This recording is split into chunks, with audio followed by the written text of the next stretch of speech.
风台来啊，宜兰苏花界往北的路段，苏磅坑北边有2台游览车出车祸，19个人受伤。另外，伫花莲的吉安乡有一间饭店的巴士，那亲像雨来天伤骨，家己去弄到路顶，驾驶是重伤，赶紧送病院。啊，那车顶加载是无人客。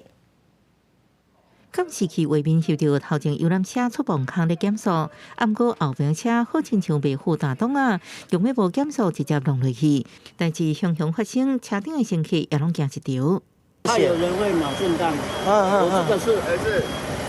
紧急刹车降，砰一下，他不就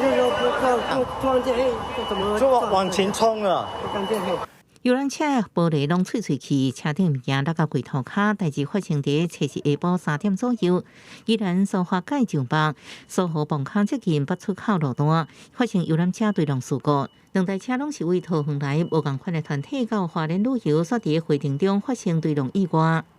因为有人受伤，可能还有一些这个现场的这个调查的动作，可能我们预估应该要到5点以后。19人轻伤了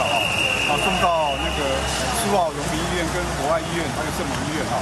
宜兰县消防局表示，19个受伤的人分别送去苏澳甲罗东的病院，院方也出动大量伤患机制，事故原因警方还佫调查。另外，伫花莲吉安一间观光饭店的小巴士，初时下晡3点左右去花莲车站送去了后，回程所发现家己弄路顶的意外，佫影响边的槟榔搭。